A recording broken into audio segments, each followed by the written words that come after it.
ఇప్పుడు వచ్చి 10,000లో re recording చేయమంటాడు, నా డబ్బులు ఇంతే ఉందని. ఒకడు అంటాడు నా భార్య పుస్తులన్నీ పెట్టేశాను, దీనికి పైన నేను డబ్బులు ఇవ్వలేను అంటాడు. ఇలాగ మమ్మల్ని బతిమాలుకొని చేసేవాళ్ళు. అది నిజమో అబద్ధం మాకు తెలియదు, కానీ తర్వాత తెలిసింది ఏంటంటే వీళ్ళందరూ బాగుపడ్డారు, మేము అంత ఫైనాన్షియల్గా అంత స్టేట్ నేను రాలేకపోయాను.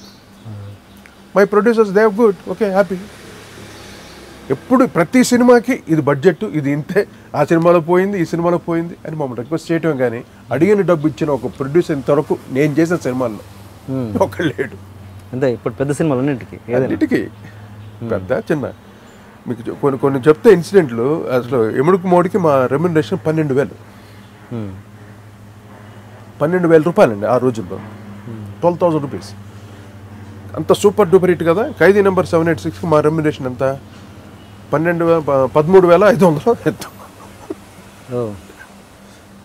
మేము వీ నెవర్ డిమాండ్ డబ్బులు. మాకేంటి సేపు మ్యూజిక్ చేయాలి, హిట్ చేయాలి, ఆర్కెస్ట్రా ఇలా అది యూజ్ చేయాలి, ఇది యూజ్ చేయాలి. 13,500 అంటే అప్పుడు మరి తక్కువ, చాలా తక్కువ. 25,000 అనేది మేము ఎప్పటికి వచ్చాము. చాలా ఐ మీన్ చిరంజీవి గారి ఒక 2-3 సినిమాలు అయిన తర్వాత మా 25,000 రెమ్యునరేషన్. ఇది ఇద్దరికి. అదే ఇద్దరికి. అంటే ఈ లెక్కన మీకు రికార్డింగ్ అయ్యే ఖర్చు ఎంత సార్? రికార్డింగ్ మాకు సంబంధం ఉండేది కాదు. మా రెమ్యునరేషన్ సపరేట్, మీరు ఓన్లీ రెమ్యునరేషన్, ఆర్కెస్ట్రాకి సపరేట్ పేమెంట్ చేశారు. ఓకే. అంటే అప్పుడు ఆ లెక్కన అప్పుడు మీ టాప్ మ్యూజిక్ డైరెక్టర్ ఎవరంటారు అప్పుడు? అంటే టాప్ రెమ్యునరేషన్ తీసుకున్న వాళ్ళు అప్పట్లో ఎవరికి అంత రెమ్యునరేషన్ లేదు. అంటే ఇళయరాజాకి ఉండేది. తెలుగులో ఆయన ఎంటర్ అయిన తర్వాత ఇళయరాజా కూడా పెద్ద కాదు. చక్రవర్తి గారు కూడా అంత పీకులో ఉన్నప్పుడు కూడా ఆయన 1,25,000 ఇంతే రెమ్యునరేషన్. మీ టైంలో మీరు ఆయన పీక్లో ఉన్నప్పుడు చక్రవర్తి గారు కూడా 1,75,000 అంతే. That is a maximum. 2 lakhs లోపే. ఇళయరాజా 2.5 అలా తీసుకునేవాడు. అంటే అప్పట్లో సినిమా బడ్జెట్ తక్కువ మీకు టోటల్గా. ఎంత 25 లక్షలు అయిపోయేది సినిమా, 17 లక్షలు అయిపోయేది సినిమా. అంటే నేను మీరు 12,000 13,000 తీసుకున్న టైంలో ఇళయరాజా గారి రెమ్యునరేషన్ ఎంత? అప్పుడు చెప్తాను రండి. మేము ఫస్ట్ కెరీర్ కదా, అప్పుడు ఆయనకు 1.5 lakh అలా ఉంటుంది. 1 lakh 1 lakh. తర్వాత ఆయనకు మించిపోయాం మేము రెమ్యునరేషన్. ఇంకా వచ్చి రాను కొద్దీ ఇళయరాజాని మించిపోయే లెవెల్లో రెమ్యునరేషన్ తీసుకున్నాం. అది కూడా జరిగింది. అయితే టైం అండి అంతే. Industry only success counts.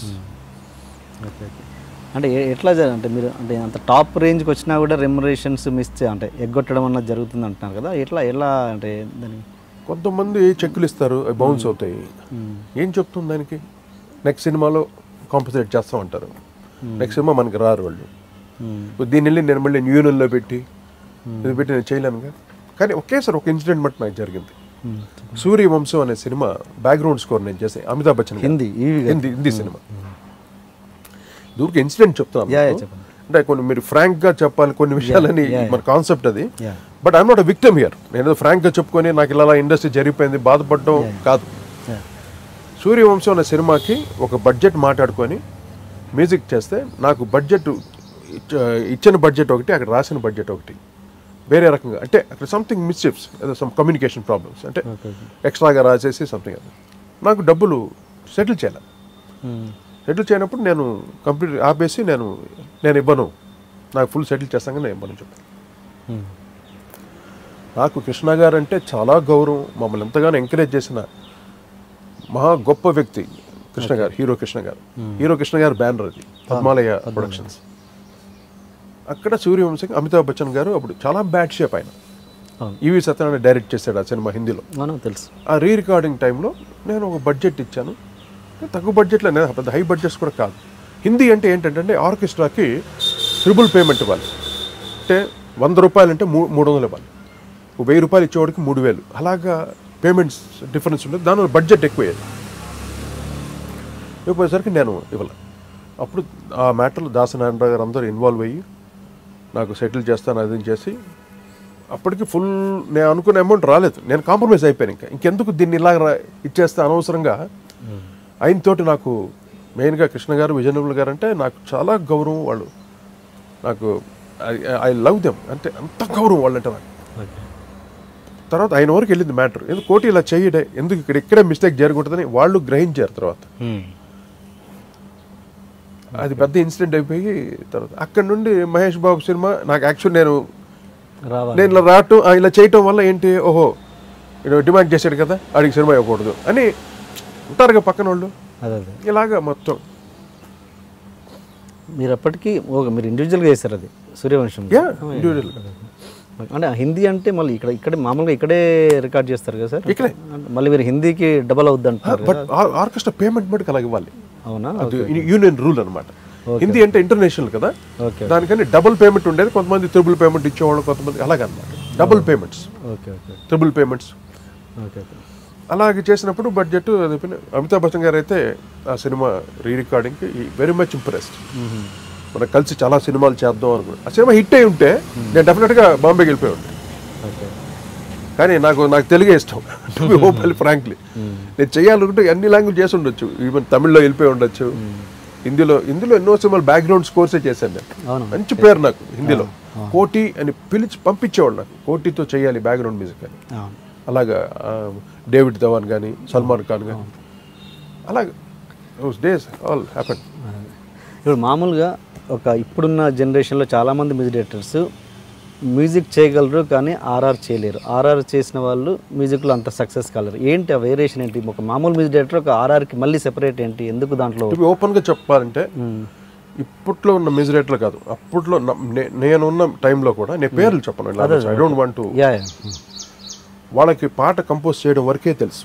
అదే అంటున్నాను. ఆ పాటని అరేంజ్మెంట్ చేయటం, ఒక కార్డ్ అరేంజ్మెంట్స్ అని, రిథమ్ ప్యాటర్న్స్ అని. పాట పుట్టిన తర్వాత ఆ పాటని అరేంజ్ చేసి దాన్ని అన్ని ముస్తాబు చేసి బయటికి పంపించాలి. ఆ విధానం అందరికీ తెలిసేది కాదు. పాట ట్యూన్ కంపోజ్గా చేసి ఒక కీబోర్డ్ ప్లేయర్కి గొప్ప చెప్పేటం, ఒక అరేంజర్ అనే ఒకటి ఉండేవాడు కండక్ట్ చేస్తూ, అతను గొప్ప చెప్పేవాడు పాటని. మా దగ్గర అది కాదు. ఈచ్ అండ్ ఎవ్రీథింగ్, ఈవెన్ ఒక టాంబ్రిన్ కబాసా కూడా చిక్ అనాలంటే కూడా విత్ మైక్ నేను చెప్పిన విధానంగా ప్రతిదీ ఫిక్స్డ్ అనమాట. అలా ఫిక్స్ చేస్తాం మేము రాజ్కోట్గా ఉన్నప్పుడు. Song arrangement, rhythm patterns, card arrangements and everything arrangements మేము చేసేవాళ్ళం. ఆ రోజులో ఆంగ్లో ఇండియన్స్ చేసేవాళ్ళు అనమాట.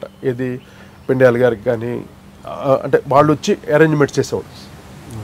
వీళ్ళకి వెస్టర్న్ అంత తెలిసేది కాదు కదా, ఓల్డ్ మ్యూజిక్ డైరెక్టర్స్ వెస్టర్న్ తెలియదు. అలా ఒక కార్డుని ఎలాగా ప్రజెంట్ చేయాలని తెలియదు, ఆ సౌండింగ్ ఎలా రావాలని, ఇవన్నీ మేము చేసేవాళ్ళం, నేను రాజు. అంటే నేను అనేది మీరు అందరు పాయింట్ చెప్పండి. ఈ నాలెడ్జ్ మ్యూజిక్ డైరెక్టర్కి ఉండాలి, అది లేదు ఎవరికి ఇప్పుడున్న మ్యూజిక్ డైరెక్టర్స్.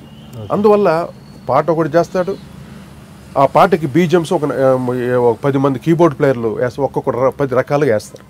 ఆ 10 రకాలను పెట్టుకొని వీడు టేబుల్లో కూర్చొని దాన్ని జాయింట్ చేయడం. రీ రికార్డింగ్ అనేది అలాగే. రీ రికార్డింగ్ కూడా ఒక్కొక్క రీలు ఒక్కొక్క కీబోర్డ్ ప్లేయర్ గెలుద్ది, వాడి ఇష్టాన్ని వాడు ఏదో చేస్తుంటాడు. వీటిలన్నింటిని కలిపి ఇలా చేయడం, ఇలాగైపోయింది పద్ధతి. అందువల్ల ఒక ప్యాటర్న్ ఆఫ్ మ్యూజిక్ అనేది పోయింది టోటల్గా. ఒక సబ్జెక్ట్కి ఒక కలర్ ఆఫ్ మ్యూజిక్ ఉంటుంది. ఒక సినిమా ఒక విజువల్ తీస్తున్నాడంటే డైరెక్టర్, ఒక కెమెరామెన్ ఒకటి అనుకుంటాడు, ఒక కలర్ దీనికి ఈ టోన్లో తీయాలి, ఈ సబ్జెక్ట్ని ఈ టోన్లో ఇలా తీయాలి. అలాగే మ్యూజిక్ కూడా ఒక కలర్ ఉంటుంది. ఆ కలర్ టోటల్ మిస్ అయిపోయింది ఇప్పుడు. ఇదే ఎవరికి వాళ్ళు అంటే ట్యూన్ వరకు ఏదో ఒకటి చేస్తాడు, అది కూడా ఓపెనింగ్ వరకే చేస్తాడు ఒకడు, మిగతాది ఇంకోటి ఫిల్అప్ చేస్తాడు. ఇక్కడ ఏంటి, పాట హిట్ అయిందా లేదా అది కావాలి అల్టిమేట్గా. సినిమా హిట్ అయిందా లేదా అది.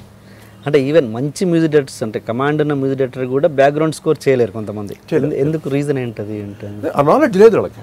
ఆర్ఆర్ చేయండి సామాన్య విషయం కాదు అది, దానికి చాలా అనుభవం ఉండాలి. అసలు నేను రీ రికార్డింగ్ చేస్తున్నానంటే ఒక్క డైరెక్టర్ నా పక్కన కూర్చోడు, అది పిక్చర్ రెడీ చేసి పంపించేస్తాడు అంతే. స్పెషలిస్ట్ కదా, స్పెషలిస్ట్. వాళ్ళకి తెలుసు నా మీద నమ్మకం.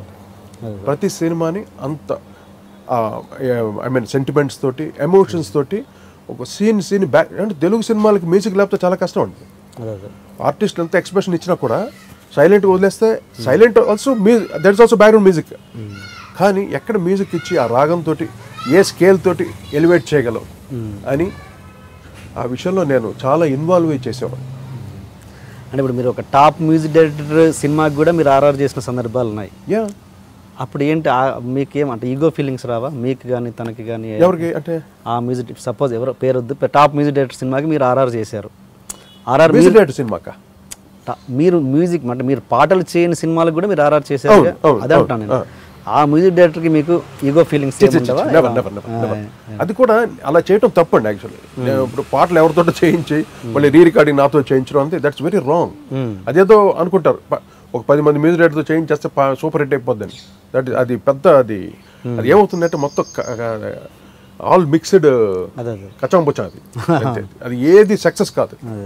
ఎప్పుడు మీరు గుర్తుపెట్టుకో, ఒక సబ్జెక్ట్ ఒక స్టోరీ లైన్ పుట్టిన తర్వాత డైరెక్టరు రైటర్స్ ఎలా వర్క్ చేస్తారో స్క్రీన్ ప్లే ఎంత టెంపోగా వెళుతుందో దట్స్ ఈక్వల్ టు మ్యూజిక్ అనేది, బ్యాక్గ్రౌండ్ మ్యూజిక్ అనేది స్క్రీన్ ప్లే తోటి అంత ఇన్వాల్వ్ అయి ఉంటుంది. ఒకే మ్యూజిక్ డైరెక్టర్ చేస్తేనే దానికి ఆ ఫుల్నెస్, ఆ పూర్తి న్యాయం. మీ దానికైతే అసలు అలాంటి ఛాన్సే జరగలేదు, వేరే వాళ్ళు వచ్చి చేయడం. ఒక్క సినిమా మటుకు అంటే నా కెరీర్లో ఫస్ట్ టైం నేను చేసిన సినిమాలకి ఇంకోళ్ళు రీ రికార్డింగ్ చేయడం బ్యాక్గ్రౌండ్ మ్యూజిక్ని. అది కర్తవ్యం అనే సినిమాకి అప్పుడు నేను కొంచెం వేరే వర్క్లో బిజీగా ఉన్నాను. ఆయనకి రిలీజ్ ఆడావిడ ఏం రత్న గారి సినిమా. ఎలాగైనా మీరే చేయరు అంటే రీ రికార్డింగ్ అంటే మేము పుల్లు తెలిసి మా కోసం వెయిట్ చేస్తున్నాడు పాప. మేము ఫుల్ టైట్ బిజీ, డేట్స్ కుదరట్లా. అంటే అట్లీస్ట్ 3 daysలోనా ఫినిష్ చేద్దాం అని అనుకున్నాను నేను, రాజు. అస్సలు కుదిరేటట్లేదు.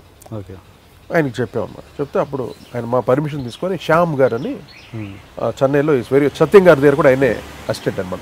మ్యూజిక్ డైరెక్టర్ సత్యం గారు, పొట్టి సత్యం గారు, ఆయనకి శ్యామ్ ఫిలిప్స్ అని వీళ్ళిద్దరూ అరేంజర్స్ అన్నమాట. శ్యామ్ గారితో ఆ సినిమా రీ రికార్డింగ్ చేశారు, కర్తవ్యం అనే సినిమా. ఆ తర్వాత నాది యముడుకు మొగుడు అని మొన్న అల్లరి నరేష్ సినిమాకి కరెక్ట్గా నా డాటర్ మ్యారేజ్ టైం అనమాట. అది అడ్డాల చంటి మా వెరీ క్లోజ్ ఫ్రెండ్స్ అనమాట. అబ్బాయి బాగా బిజీగా ఉన్నాను, ఎవరితో చేయించుకుంటే చిన్న అని తను కూడా నా దగ్గర ఎన్నో సంవత్సరాలు అసిస్టెంట్గా వర్క్ చేశాడు. చిన్న అని తను చాలా సినిమాలు, సింహ అనే సినిమా కూడా బ్యాక్గ్రౌండ్ చేశాడు. చిన్నతోటి ఆ సినిమా రీ రికార్డింగ్ చేయించారనమాట. ఈ 2 సినిమాలే అంటే అది ఒకసారి బిజీగా ఉండి జరిగింది. ఇది కూడా నేను ఈ సందర్భంలో చేయలేకపోయాను. బట్ నా సినిమా అనేసి వాళ్ళు కూడా పలానా వాళ్ళ సినిమా మనం చిన్న మట్టుకు చాలా ఇంట్రెస్ట్గా చాలా జాగ్రత్తగా చేశాడు ఆ సినిమాకి. యముడుకు మొగుడు సినిమా కూడా బ్యాక్గ్రౌండ్ మ్యూజిక్ చాలా బాగా చేశాడు. ఓకే, ఇలాగా మాలో అంటే ఒక ఫ్యామిలీ లాగా మేము అంతా అలా వర్క్ చేస్తూ వచ్చాము.